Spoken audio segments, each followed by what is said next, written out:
Hello friends, welcome है आपका Sam accounts classes में। आई होप आप सब अच्छे होंगे, आपकी पढ़ाइयाँ अच्छी चल रही होंगी। बेटा आज हमारा लेक्चर 5 है। किस पे? नया चैप्टर बेटा हमारा ऑफिशियली स्टार्ट हो गया है। आई नो बेटा, आप कभी वहां पे आप जो भी स्टडी मटेरियल फॉलो कर रहे हैं बेटा, उसके हिसाब से एक नया चैप्टर स्टार्ट हो गया है। मैंने आपको पिछली क्लास में ये बोला था बेटा, मैं एक ही चैप्टर लेके चल रहा हूँ वैसे तो। ठीक है, तो मेरा तो बेटा वही कंटिन्यू हो रहा है, बेसिक अकाउंटिंग टर्म्स। ठीक है, तो आपका शायद जो भी आप स्टडी मटेरियल फॉलो कर रहे हैं, मुझे नहीं पता कौन सा कर रहे हैं बेटा, कोई भी करिए फर्क नहीं पड़ता, जो भी आपका स्कूल कह रहा है करो बेटा। लेकिन उसके हिसाब से जो भी है, आपका सेकंड चैप्टर स्टार्ट हो गया होगा शायद, है ना बेटा? पिछला वाला चैप्टर मैंने खत्म करा दिया है, लेकिन मैं अपने फर्स्ट चैप्टर के साथ ही कंटिन्यू कर रहा हूं। मेरा जो टॉपिक का नाम है बेटा वो है बेसिक अकाउंटिंग टर्म्स। तो आज ऑफिशियली बेटा मैंने कुछ बेसिक अकाउंटिंग टर्म्स यहाँ पे आपके सामने लिखे हैं बेटा। कम से कम 43-44 बेसिक अकाउंटिंग टर्म्स मैं आपको पढ़ाने वाला हूँ। आपके जो भी स्टडी मटेरियल है उसमें हो सकता है किसी में कम हो किसी में ज्यादा हो, फर्क नहीं पड़ता बेटा। यहाँ पे सारे के सारे कवर होंगे जो पेपर के लिए रेलिवेंट है। ठीक है, स्ट्रेस नहीं लेना। चलिए, जो जो बेटा मैं आपको बता रहा हूं, आपको अपना रजिस्टर खोलना, उसके अंदर मेंटेन करना, और जो जो मैं एक्सप्लेनेशन दे रहा हूं वो आपको लिखना ही है। अगर आप नहीं लिखोगे, उससे क्या होगा बेटा, जब पेपर आ जाएगा, रिवीजन का समय आएगा, तब बेटा ये मटेरियल आपके पास नहीं होगा। पूछे क्यों? क्योंकि बेटा तब उस टाइम लेक्चर देखने का तो टाइम आपके पास नहीं होगा ना। रजिस्टर मेंटेन करेंगे तो उसी से आप रिवीजन अच्छी तरह कर पाएंगे। ठीक है, तो बहुत अच्छी एक्सप्लेनेशन दूंगा बेटा, बहुत अच्छे एग्जांपल्स भी हैं, कहीं कहीं जगह हम थोड़े न्यूमेरिकल्स भी करेंगे। हाँ जी बेटा, आज इस क्लास से छोटा मोटा आज मैं आपको एक न्यूमेरिकल भी कराऊंगा, इस क्लास में नहीं, मतलब इस टॉपिक में बेटा, ये जो हमारा चलेगा। ठीक है, तो बेसिक अकाउंटिंग टर्म्स हमारा टॉपिक स्टार्ट हो गया बेटा। ऑफिशियली स्टार्ट करते हैं अपने इस टॉपिक को। पहले कुछ टर्म्स पढ़ेंगे बेटा, ये कुछ टर्म्स है, ये रे बेटा ये कुछ टर्म्स है, ये बेटा कुछ टर्म्स है। देखिए, entity, business transaction and it's main feature, capital क्या होता है बेटा, ये अकाउंटिंग टर्म्स है। मतलब बेटा आपने कॉमर्स ली 11th क्लास में, अब आप अकाउंट्स पढ़ रहे हो। अब बेटा जब आप अकाउंट्स पढ़ोगे, तो जैसे जैसे बेटा पढ़ते रहोगे, 12वीं कक्षा में आओगे, वहां पे अकाउंटेंसी पढ़ोगे, बीकॉम में पढ़ोगे, सीए में सीए पढ़ोगे, सीएस पढ़ोगे, रियल लाइफ में कहीं भी अकाउंटेंसी पढ़ोगे, अमेरिका, लंदन, कनाडा, जहां भी जाना है बेटा, ये शब्द आपके पीछा नहीं छोड़ेंगे। ये जो मैंने यहां पे लिख दिए, ये जो मैंने शब्द यहां पे बेटा लिखे हैं, ये शब्द आपका कहीं भी अकाउंटेंसी लाइफ में आप आगे पढ़ोगे, ये आपका पीछा नहीं छोड़ेंगे। ये नहीं छोड़ने वाले बेटा पीछा आपका। अब ये आपके साथ चिपक जाएंगे, चिपक जाएंगे बेटा। जैसे इंग्लिश आपके साथ 12वीं तक, 12 साल या पूरी रियल लाइफ आपके साथ चिपक जाती है ना बेटा। बेटा लैंग्वेज इंग्लिश तो बोलोगे ना हर जगह, तो बेटा वो चिपक गई, अब नहीं हटनी आपसे। ऐसी अकाउंटेंसी बेटा, अब आपने कॉमर्स ले ली तो अकाउंटेंसी भी अब आपका पीछा तो छोड़ेगी नहीं। और अगर आपको अपना करियर भी अकाउंटेंसी में नहीं बनाना, इनमें से कुछ ना कुछ वर्ड्स तो फिर भी आपके साथ लाइफ में चिपके रहेंगे। और अगर अकाउंटेंसी ले ही लिया करियर एज अकाउंटेंट बनना आपको, तो ये शब्द तो बेटा आपके पास रोज मिलेंगे, रोज का हर मिनट मिलेंगे आपसे। तो बेटा ये जब इतने इंपॉर्टेंट है तो इसको समझाना तो बनता है। जब ये इतने इंपॉर्टेंट है, रियल लाइफ में इतना इसका मामला है, इतना मिल रहा है, रोज मिलना है यार, क्या क्या पता नहीं भैया, इसको समझाना तो बनता है, इस पे एक डिटेल एक्सप्लेनेशन तो बनती है बेटा। इस पे बच्चे क्या करते हैं, किताब पढ़ के चले जाते हैं, बहुत गलत करते हैं, उनको कुछ पता ही नहीं वो क्या करके जा रहे हैं।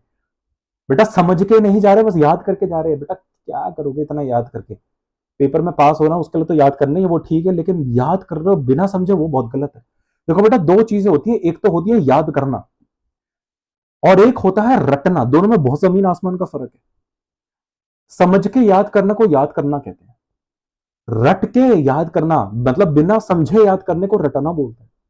तो अगर आप सिर्फ रट रहे हो पेपर में पास होने के लिए, तो बेटा आप पेपर में तो शायद पास हो जाओगे किसी तरह, किसी तरह बोल रहा हूं उस पर भी, कि क्योंकि टीचर ने थोड़ा बहुत घुमा दिया तो गड़बड़ हो गया।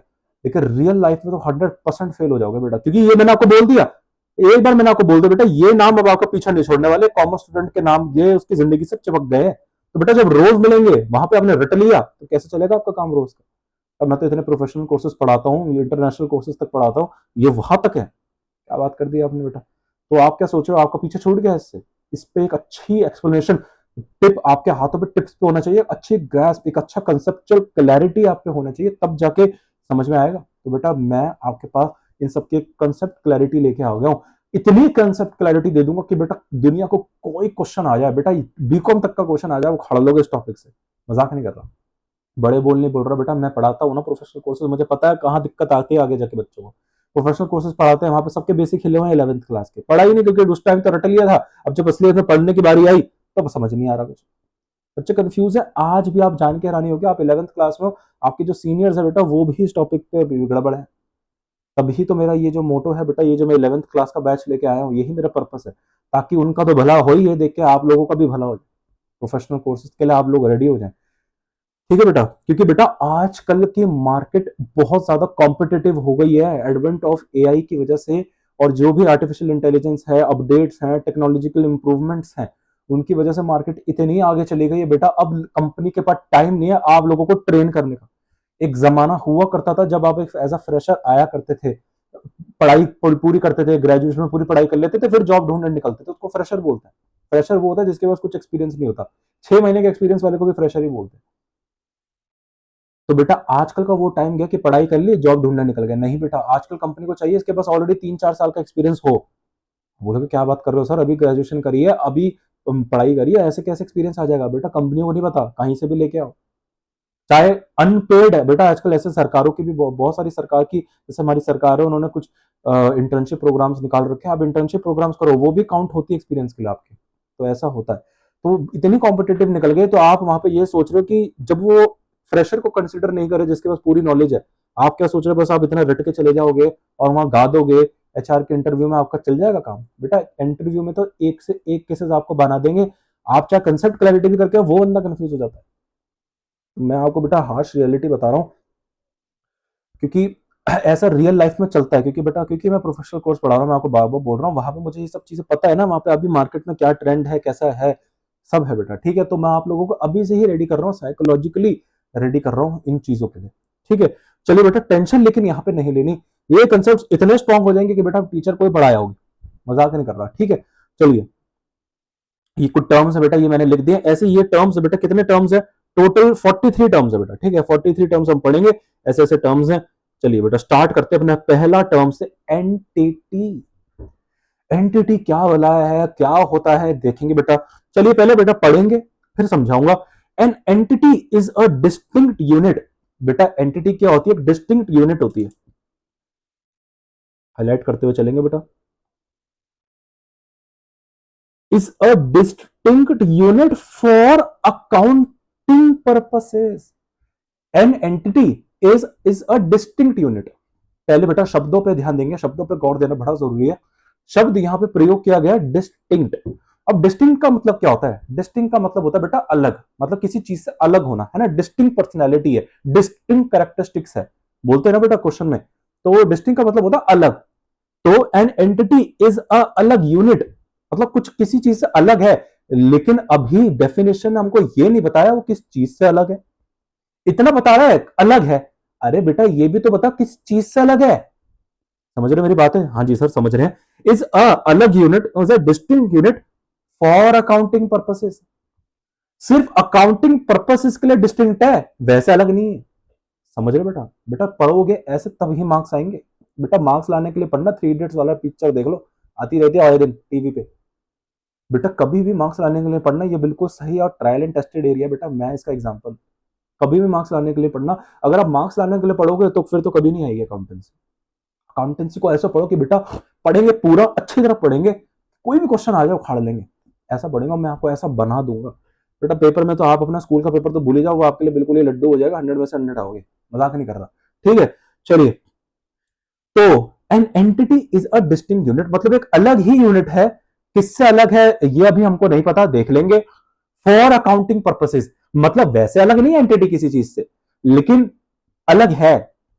लेकिन अलग है किस चीज के लिए देखेंगे, लेकिन अलग है वो भी सिर्फ अकाउंटिंग पर्पसेस के लिए। मतलब अकाउंटिंग जब हम करेंगे किसी एंटिटी के लिए, वो एंटिटी किसी चीज से अलग होगी। एग्जाम्पल बताता हूं बेटा, आपकी ये जो आप 11th क्लास पढ़ रहे हो ना बेटा, 11th क्लास की अकाउंटेंसी आपकी, आपकी जो 11th क्लास की अकाउंटेंसी मैंने आपको पिछले लेक्चर में वैसे भी एक्सप्लेन करा था, टाइप्स ऑफ अकाउंटिंग में, financial accounting, management accounting, cost accounting, HR accounting, tax accounting, पढ़ा था ना ये सब, सोशल रिस्पॉन्सिबिलिटी अकाउंटिंग। तो मैंने आपको बोला था जो आप 11th 12th में अकाउंटिंग पढ़ रहे हो वो होती है फाइनेंशियल अकाउंटिंग। अच्छा, अच्छा ये जो आप अकाउंटिंग अभी 11th क्लास में पढ़ रहे हो, किस टाइप ऑफ बिजनेस की पढ़ रहे हो? बेटा बीएसटी में आपने पढ़ रहा होगा नेचर ऑफ बिजनेस, है ना, ये सब टाइप्स ऑफ बिजनेस आपने पढ़ ली होंगे अब तक, कितने टाइप ऑफ, कितने कितने नाना प्रकार के बिजनेस होते हैं पढ़े होंगे। पहला आपने क्या पढ़ा? Sole proprietorship. तो बेटा 11th क्लास में जो आप अकाउंटेंसी कर रहे हो ना, किसी न किसी बिजनेस की कर रहे होगे। मैंने आपको पहले से बोला था अकाउंटेंसी क्या होता है, लैंग्वेज ऑफ बिजनेस। अरे ठीक है, तो फिर हम अकाउंटेंसी कर तो रहे हैं, लेकिन ये जो हम अकाउंटेंसी कर रहे हैं, ये किस बिजनेस के लिए कर रहे हैं? अरे कौन से टाइप ऑफ बिजनेस के लिए कर रहे हैं? मतलब अरे सोल प्रोप्राइटरशिप की अकाउंटिंग कर रहे हैं, पार्टनरशिप की अकाउंटिंग कर रहे हैं, किसी कंपनी की अकाउंटिंग कर रहे हैं? अरे बता तो दो महाराज, किसकी अकाउंटिंग कर रहे हैं? तो बेटा अपनी किताब खोल के देखो, सबसे पहले पेज पे आप सोल प्रोप्राइटरशिप की अकाउंटिंग कर रहे हैं। आप बेटा सोल प्रोप्राइटरशिप की अकाउंटिंग कर रहे हैं, ठीक है सर, सोल प्रोप्राइटरशिप की अकाउंटिंग कर रहे हैं, बहुत अच्छी बात है। हाँ तो बेटा सोल प्रोप्राइटरशिप की अकाउंटिंग करने से क्या है, मैं बताता हूँ आपको। कहाँ चला गया वो, देखिए बेटा अभी यहाँ पे सोल प्रोप्राइटरशिप के लिए जब बेटा आप अकाउंटिंग करते हैं, ये है बेटा, ये कौन है सर? रमेश। ये है बेटा रमेश, ये कौन है? ये ओनर है किसका? इस बिजनेस का। ये बिजनेस है, इसका एक नाम रख लेते बेटा, नहीं चलिए अभी ऐसे ही रख लो, पहले कुछ ज्यादा ही ऐसे लगा दिया बेटा, थोक में लगा दिया इसका मैंने। ठीक है बेटा, ये क्या है? रमेश इस बिजनेस का मालिक है। रमेश ने क्या करा बेटा, बिजनेस स्टार्ट करा। अच्छा ये बिजनेस सोल प्रोप्राइटर है, क्योंकि बेटा हम 11th क्लास में क्योंकि अकाउंटिंग पढ़ रहे हैं सोल प्रोप्राइटरशिप की, 12th क्लास में आप कंपनीज और पार्टनरशिप की करोगे। कंपनीज का बस एक बेसिक बेसिक करोगे ऊपर ऊपर से, असली तो आपको अपने बीकॉम में और अपने प्रोफेशनल कोर्सेज में करनी है। ठीक है, मैं क्या कह रहा हूं बेटा, देखिए मेरी बात सुनिए, बहुत आराम से बड़े ठंडे दिमाग से ठंडा पानी पी के पढ़ना है। देखिए ये है रमेश, और उसने एक धंधा स्टार्ट करा। किस चीज का धंधा? अब धंधा भी अगर आपको जानना है किस चीज का करता है, इसने मोमोज का धंधा स्टार्ट करा बेटा। सोचो मोमोज का एक स्टॉल लगा दिया इसने। आप देख रहे हैं बेटा आजकल मोमोज कुछ ज्यादा ही पॉपुलर हो गए हैं लोगों समझ जाति के बीच में, तो इसने सोचा चलो मोमोज का स्टॉल लगाता है, बड़ा प्रॉफिटेबल बिजनेस है। ठीक है बेटा, इसने मोमोज की दुकान लगाई, तो मोमोज का एक बिजनेस स्टार्ट कर दिया, सोल प्रोप्राइटर। अब सोल प्रोप्राइटर का मतलब मत पूछना बेटा वो क्या होता है, बीएसटी में पढ़ रहे होगे। सोल प्रोप्राइटर का मतलब ये होता है एक ऐसा धंधा जिसमें जो बंदा धंधा स्टार्ट करता है वो दोनों सेम होते हैं।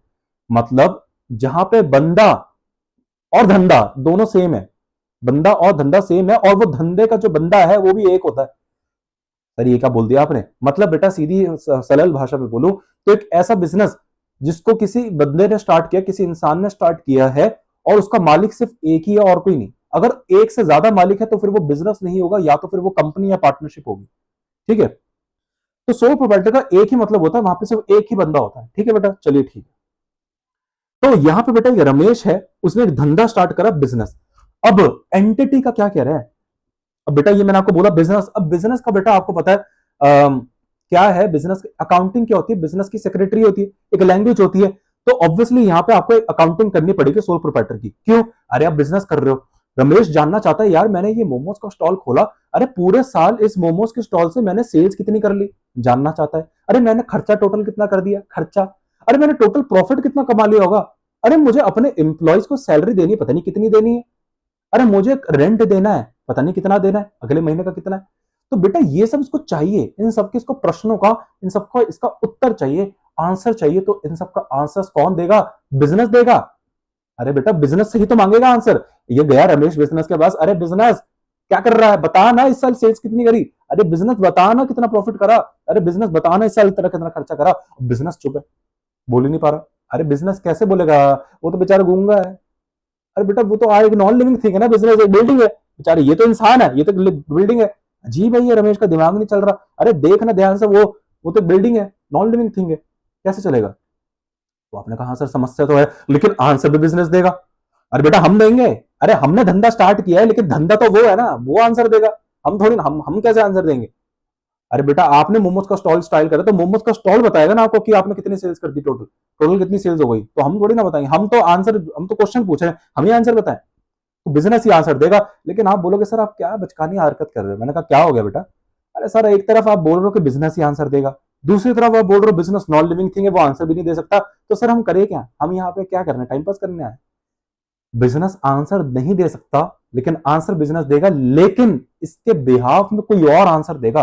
कौन? इसका सेक्रेटरी, इसकी लैंग्वेज, इसकी जबान। बेटा आपने देखा होगा जो डेफ लोग होते क्या कहते हैं, जो बोल नहीं पाते उनको क्या बोलते हैं, डम, शायद डम, नहीं नहीं डम नहीं, पता नहीं बेटा क्या बोलते हैं, मुझे अभी वो नहीं आ रहा याद। ठीक है, अच्छा बेटा जो आपने देखा होगा जो गूंगे लोग होते हैं ना, जो गूंगे लोग होते हैं, मतलब जो बोल नहीं पाते, जो बोल नहीं पाते, ठीक है, आपने देखा होगा वो बोल नहीं पाते, लेकिन उनका एक एक तरीके से क्या कहते हैं, उनका एक राइट हैंड टाइप से बंदा होता है जो उनके लिए चीजों को बोलता है। हालांकि बेटा वो साइन लैंग्वेज करके चीजें बोलते हैं, वो हर अलग बात है, लेकिन वो अगर किसी के थ्रू भी कम्युनिकेट करा देते कि भाई साहब, जैसे आपने देखा होगा, मैं आपको एक बात बताता हूँ। मुक्केबाज एक पिक्चर है बेटा बॉलीवुड की, उसमें वो गूंगा होता है ना, बोल नहीं पाता, तो या उसमें जो लड़की होती है वो बोल नहीं पाती है ना, तो वो क्या करता है, वो उसके लिए साइन लैंग्वेज सीखता है। फिर अगर वो लड़की किसी के थ्रू अपनी बात करवाना चाहती है तो वो हस्बैंड से बुलवाती थी। एक गूंगा आदमी है बेटा, वो बोल नहीं पा रहा, तो वो क्या करता था, किसी ऐसे बंदे के पास जाता था जो उसको साइन लैंग्वेज आती है, तो साइन लैंग्वेज उसको बता के उसको बता देता, और वो साइन लैंग्वेज वाला बंदा सामने वाले को बता देता ये कह रहा है भाई। ठीक है, तो एक मीडिएटर कहना चाहता, मतलब एक मीडिएटर यूज करते हैं ये लोग, है ना। ऐसे ही बेटा ये बिजनेस एक गूंगा है, इस बेचारे को कुछ बोलना नहीं आता, ये तो बोल थोड़ी ना सकता है, नॉन लिविंग थिंग है। लेकिन अब इसको, इसकी भी एक जुबान है, इसका भी एक मीडिएटर है, मतलब इन दोनों के बीच में बेटा एक मीडिएटर है। क्या है वो, कौन है वो? अकाउंटेंसी। अकाउंटेंसी है बेटा जो इन दोनों के बीच में एक मीडिएटर है। मतलब रमेश पूछना चाहता है बिजनेस से कि भैया मैंने सर कितना प्रॉफिट कमाया, तो रमेश बिजनेस से डायरेक्ट जाके नहीं पूछेगा, बिल्डिंग ऐसा बिल्डिंग के आगे दीवारों से पूछने लगता है बताओ कितना प्रॉफिट, ऐसे कमाएगा नहीं, वो इसके मीडिएटर से पूछ लेगा। अरे क्योंकि बिजनेस, और बिजनेस जो आंसर देना चाहता है वो अपने अकाउंटेंसी को दे देगा, और अकाउंटेंसी वो आंसर जाके रमेश को दे देगा। तो रमेश कभी भी डायरेक्ट बिजनेस से जाके नहीं पूछेगा, अकाउंटेंसी से डायरेक्ट पूछ लेगा। तभी बेटा एक कैरेक्टरिस्टिक आपको पता होगा, accountancy is a communication tool. मैंने आपको पिछले क्लास में बताए थे अपने ये सब। Accountancy is a communication tool, समझ में आया? अकाउंटेंसी यहाँ पे कम्युनिकेट कर रहे हैं दोनों के बीच में, बिछौलिया बन के, बीच का बिच्छू बन के। हाँ, रमेश को कुछ पूछना है, अकाउंटेंसी कह अरे अरे अरे मैं हूं, मेरे से कुछ क्या पूछना है, अच्छा ये पूछना है, अकाउंटेंसी जाएगा बिजनेस से पूछना है, हाँ अरे ये पूछ रहा है ये, तो बिजनेस उसको ये आंसर देगा। बिजनेस और अकाउंटेंसी एक दूसरे की लैंग्वेज जानते हैं, तो वो दोनों कम्युनिकेट कर लेंगे, फिर उसको ट्रांसलेट करके ये दे देगा रमेश को, रमेश पूछ लेगा आंसर। तो रमेश को बेटा फर्क नहीं पड़ता बिजनेस बोल रहा गूंगा है या नहीं, अकाउंटेंसी से आंसर पूछेगा, सीधा क्वेश्चन पूछेगा और आंसर उसका अकाउंटेंसी लाके देगा। तो accountancy is a secretary of business, या it's a communication, it's a language of business, business की जबान है। ठीक है बेटा, तो सर आप कहना क्या चाहते हो, लेकिन ये जो आप इतना लंबा चौड़ा एक्सप्लेनेशन दे रहे हो किस चीज के लिए, किस कंटेक्स्ट में बोल रहे हो, ध्यान से देखो। एंटिटी का मतलब होता है एक ऐसी एंटिटी जो अलग है किसी चीज से, अभी वो क्या देख लेंगे, फॉर अकाउंटिंग पर्पस। बेटा अब ये बिजनेस स्टार्ट कर दिया रमेश ने, तो बट ऑब्वियसली इसके बिजनेस है, बिजनेस है तो बेटा अकाउंटिंग करना पड़ेगा। आपको पता है हम अकाउंटिंग क्यों करते हैं, वो हमने पहली क्लास में डिस्कस कर लिया। बेटा मेरे लेक्चर्स आपको सीरीज वाइज देखना, अगर आप सीरीज वाइज नहीं देखोगे सब गुल होगा, ऊपर से जाएगा। सारी सीरीज वाइज देखनी, ठीक है, डिटेल एक्सप्लेनेशन होंगी इन सब पे बेटा, बिल्कुल भी कंजूसी नहीं करनी, कंजूसी नहीं करनी बेटा। लोग क्या, लोग करे या ना करे मुझे फर्क नहीं पड़ता बेटा, मैं डिटेल एक्सप्लेनेशन दूंगा, आपको भी डिटेल एक्सप्लेनेशन पढ़नी है, ठीक है, कोई इसमें इफ बट नहीं। चलिए, तो रमेश को बेटा एक अलग से धंधा, रमेश ने धंधा स्टार्ट कर दिया, इसकी अकाउंटिंग करनी पड़ेगी। अब अकाउंटिंग कर दी, अब बेटा इसकी अकाउंटिंग कर दी, तो बेटा जब भी आप अकाउंटिंग करते हो ना, तो अकाउंटिंग का एक फंडा है बेटा, अकाउंटिंग का एक फंडा है, वो फंडा क्या है सर बता दो जल्दी से। Separate entity. Sir separate legal entity सुना है, सेपरेट एंटिटी बेटा, सेपरेट लीगल एंटिटी में और सेपरेट एंटिटी में जमीन आसमान का फर्क है। जिस लोगों, जिसको आप separate legal entity, separate legal entity, अरे sole proprietor separate legal entity, partner separate legal entity, नहीं है, दोनों के दोनों separate legal entity, they are separate entity for accounting purposes, but they are not separate legal entity. Companies are separate entity as well as separate legal entity. मतलब companies accounting purpose के लिए एक अलग एंटिटी होती है और legal purposes के लिए भी एक अलग एंटिटी होती है, लेकिन पार्टनरशिप और सोल प्रोप्राइटरशिप सिर्फ अकाउंटिंग पर्पस के लिए अलग होते हैं, लीगैलिटी के लिए अलग अलग नहीं होते। सर ये अलग अलग बार बार शब्द आ रहा है, लेकिन अलग किससे, अरे बोलो दो सर, ये क्या सस्पेंस है, इतना सस्पेंस तो सर दृश्यम 2 में नहीं जितना आप सस्पेंस बना रहे हो यहाँ पे। ये दृश्यम 2, अरे सर एक मूवी है, अच्छा, तो सेपरेट एंटिटी किससे बेटा, धंधा और बंदा, ये ये दोनों हैं, ये दोनों के दोनों एक एंटिटी है। अरे एंटिटी तो एक बिल्ली भी होती है, एंटिटी तो एक चूहा भी होता है, एंटिटी तो एक डॉग भी होता है। अरे ये सारे लोग तो एंटिटी हैं, लेकिन इन एंटिटी की बात नहीं कर रहे, मजाक हो रहा है ये तो। रमेश जिसने धंधा स्टार्ट किया, हम बिजनेस टर्म्स की बात कर रहे हैं, जिसने बिजनेस, जो बिजनेस हमने स्टार्ट किया वो भी एंटिटी है, और जिसने बिजनेस स्टार्ट किया वो भी एक एंटिटी है। मतलब सीधी सीधी बात बोलूं, जिसने मालिक जिस मालिक ने बिजनेस स्टार्ट किया वो भी एक एंटिटी है, और जिस मालिक ने जो धंधा स्टार्ट किया मतलब वो मोमोज का स्टॉल, वो भी एक एंटिटी है। Only for accounting purpose, real life में नहीं है। मतलब रियल लाइफ में तो बेटा आप सोचो मोमोज खा रहे हो किसी स्टॉल के अंदर, तो वो जो मोमोज का जो बंदा बना के मोमोज आपको दे रहा है, वो तो चलो एक बंदा एक एंटिटी है, लेकिन बेटा वो जो आप जिस स्टॉल पे खड़े हो मोमोज खा रहे हो कोई एंटिटी नहीं है। रियल लाइफ के लिए कोई एंटिटी नहीं है बेटा वो। वहां पे वो जो मोमोज का स्टॉल और वो बंदा दोनों एक ही तो है, दोनों एक ही है। अगर वो बंदा गया तो वो उसका धंधा भी गया, सीधी बात है, एक ही है, रियल लाइफ में एक है। लेकिन अकाउंटिंग पर्पस बेटा घाट बांध के अपने माइंड में डाल लो, रियल लाइफ में कभी अलग नहीं होना है आपसे, कभी नहीं निकालोगे इसको माइंड से। जैसे बेटा आपने सीख लिया ABCD अब कभी लाइफ से नहीं निकलेगी, ऐसे ये भी डाल लो कि भाई धंधा और बंदा हमेशा अलग रहेगा अकाउंटिंग पर्पस के लिए ओनली। बड़ा बड़ा डिस्क्लेमर दे दिया। ये सोल प्रोप्राइटरशिप की बात कर रहा हूं क्योंकि 11th पढ़ रहे हो, 12th के लिए एक अलग दूंगा, उसकी बाद में देखेंगे, अभी 11th पे ध्यान दो। कभी मत निकालना इस मको माइंड से, गलती हो जाएगी। लिख लो रजिस्टर में, मैं अभी भी कह रहा हूं रजिस्टर पे लिख लो, धंधा और बंदा दोनों अलग अलग हैं अकाउंटेंसी के लिए। लेखाक्रम के अंदर बेटा धंधा और बंदा दोनों अलग अलग है। लेखाक्रम अकाउंटेंसी को हिंदी में बोलते हैं, समझ रहे हो या नहीं? चलिए, तो यहां पे यही लिखी गई है बेटा बातें। An entity is a distinct unit. अरे किससे डिस्टिंक्ट? एक धंधा और एक बंदा दोनों एक दूसरे से अलग है। मतलब तू बेटा अलग है, मैं अलग हूं। किस चीज के लिए? हमेशा के लिए नहीं, अकाउंटिंग करते हुए।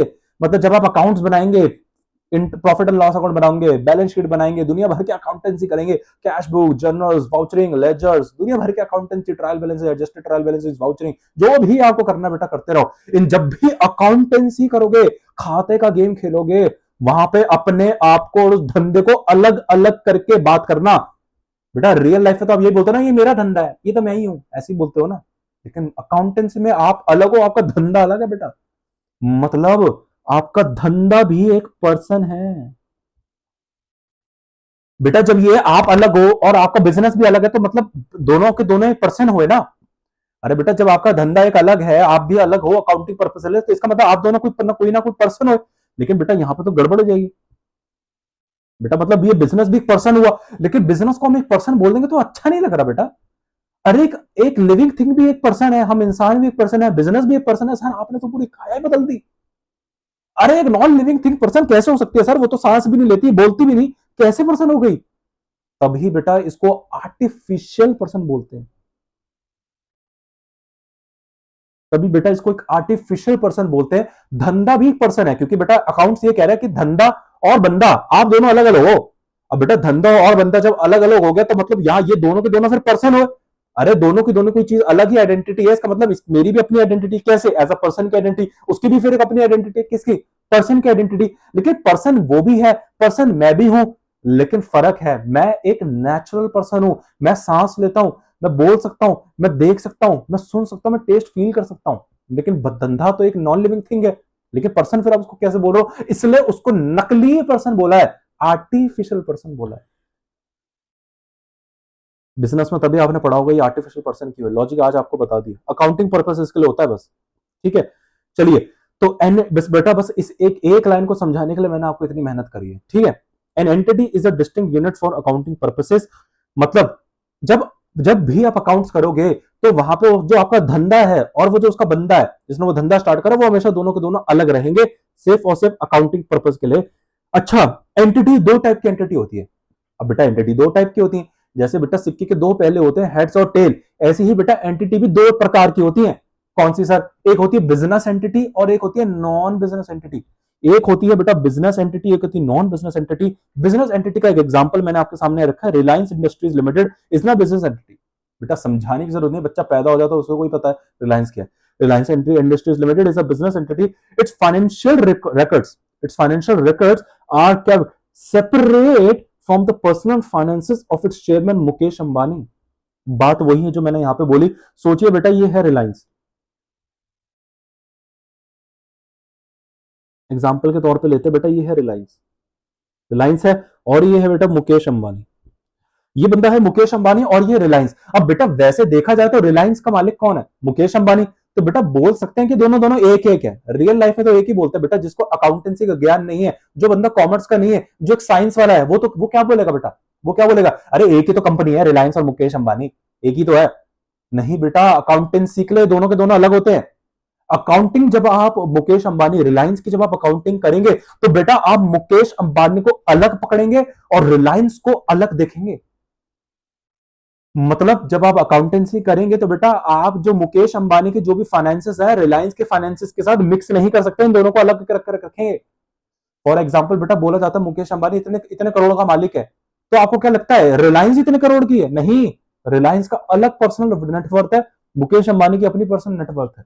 रिलायंस की तो बेटा ट्रिलियन डेवलपमेंट कितने ट्रिलियन ट्रिलियंस में बंदी होगी, इसकी तो फिर भी बिलियंस में। तो बेटा आप समझ रहे हो मेरी बात? मोटी मोटी बात मैं क्या बता रहा हूं, धंधा धंधा और उसको चलाने वाला बंदा अकाउंटेंसी में अलग माने जाते हैं, अकाउंटेंसी में अलग माने जाते हैं। तो यही मैंने ये लिखा है।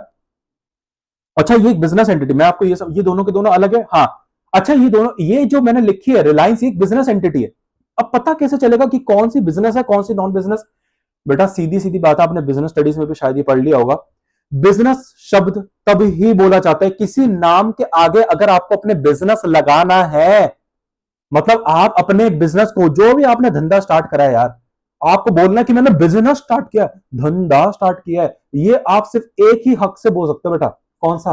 अगर उसको आपने मुनाफे के लिए खोला है, मुनाफा। अगर उसके अंदर आपने मुनाफा खोलने के लिए नहीं खोला तो बेटा गलती से भी उसको धंधा मत बोल देना, बिजनेस नहीं है फिर वो। सोचो आपने बेटा एक ऑर्गेनाइज, सेकंड एग्जांपल में आते हैं, यहां से समझ में आएगा। Example, the national heart foundation आपने खोला, आपने बेटा एक खोला, एक संस्था खोली, एक ऑर्गेनाइजेशन खोली, द नेशनल हार्ट फाउंडेशन, एक चैरिटेबल ऑर्गेनाइजेशन है बेटा, एक चैरिटेबल हॉस्पिटल है।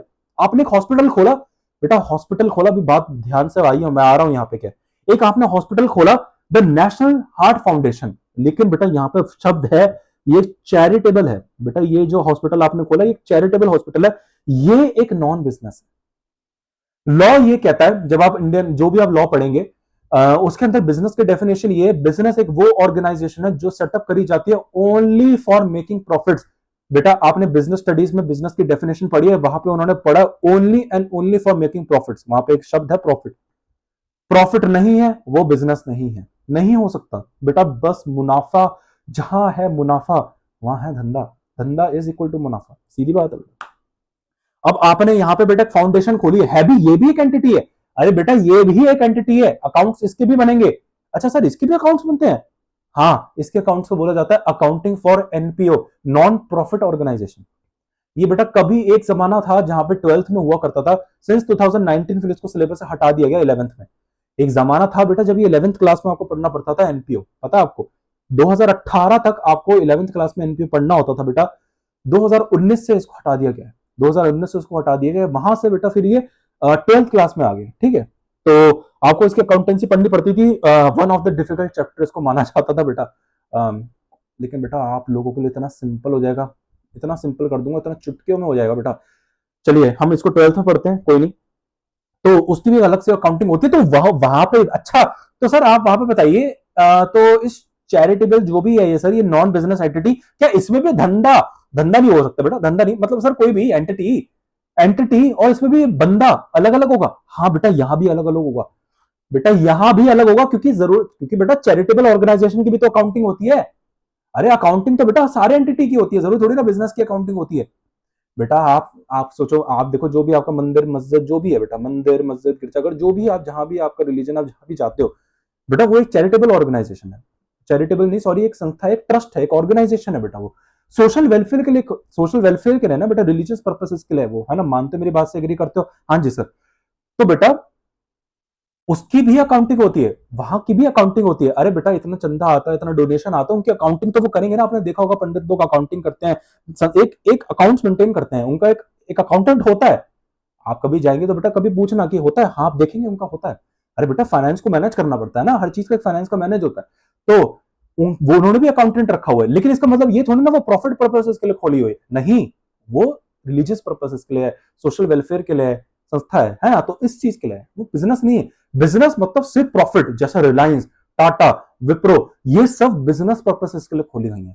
ये होती है जो धंधा स्टार्ट किया गया मुनाफे के लिए। इनका भी अकाउंटेंट होते हैं, अकाउंटेंट इनके पास भी है, अकाउंटेंट इनके पास भी है। किसी ऑर्गेनाइजेशन में चाहेंगे, जैसे एक ऑर्गेनाइजेशन ये है, एक हॉस्पिटल है, national heart foundation, charitable hospital है, अरे अकाउंटेंसी तो इनकी भी होगी, क्योंकि अकाउंटेंसी क्या करती है, आपकी मदद करती है बेटा, बताया था ना नीड्स अकाउंटिंग क्यों करती है। अरे अकाउंटिंग का नेचर क्या होता है, अकाउंटिंग की इंपॉर्टेंस क्या होती है, सिस्टमैटिक रिकॉर्ड्स मेंटेन करता है। तो बेटा सिस्टमैटिक रिकॉर्ड्स तो आपको हर जगह मेंटेन करने हैं, चैरिटेबल ऑर्गेनाइजेशन भी तो करोगे, इसलिए अकाउंटेंसी यहां भी फॉलो होती है। तो अरे बेटा चाहे अकाउंटेंसी कहीं भी फॉलो हो, चाहे वो बिजनेस हो नॉन बिजनेस हो, चाहे वो बिजनेस हो या नॉन बिजनेस हो, फर्क नहीं पड़ता, अकाउंटेंसी तो यहां भी फॉलो होगी। अच्छा मैंने आपको बताया जहां अकाउंटेंसी फॉलो होगी तो बेटा वहां पे डिस्टिंक्ट पर्सन होंगे, अब चाहे वो एक चैरिटेबल ऑर्गेनाइजेशन क्यों ना हो। चैरिटेबल ऑर्गेनाइजेशन में अकाउंटिंग होगी, बोलो हाँ, हाँ जी सर। तो बेटा वहां पे अकाउंटिंग होगी, तो बेटा वहां पे जो चैरिटेबल ऑर्गेनाइजेशन है और उसको चलाने वाला बंदा है, वो दोनों के दोनों फिर अलग माने जाएंगे, वो भी दोनों के दोनों अलग माने जाएंगे। ऐसे ही बिजनेस के अंदर अकाउंटिंग होगी, बोलो हाँ, हाँ। तो वो धंधा और फिर वो जो बंदा है वो भी दोनों फिर अलग अलग माने जाएंगे। तो बेटा एंटिटी में तो दोनों के दोनों, चाहे बिजनेस हो या नॉन बिजनेस, वहां पे दोनों जो बिजनेस है, जो मतलब जो एंटिटी है और वो जो बंदा है जो उसको स्टार्ट करा है, वो दोनों के दोनों अलग हैं, क्योंकि अकाउंटिंग दोनों केस में होती है। लेकिन अभी मैं आपको बता रहा था बिजनेस एंटिटी क्या होती है, जो सिर्फ प्रॉफिट पर्पसेस के लिए खोली जाती है। नॉन बिजनेस एंटिटी वो होती है बेटा जो नॉन प्रॉफिट पर्पसेस के लिए खोली जाती है। ठीक है बेटा, ये मुझे आपको बताना था। अगली क्लास में बेटा हम बिजनेस ट्रांजैक्शंस, कैपिटल वगैरह पढ़ेंगे। मिलते हैं आपसे नेक्स्ट क्लास में।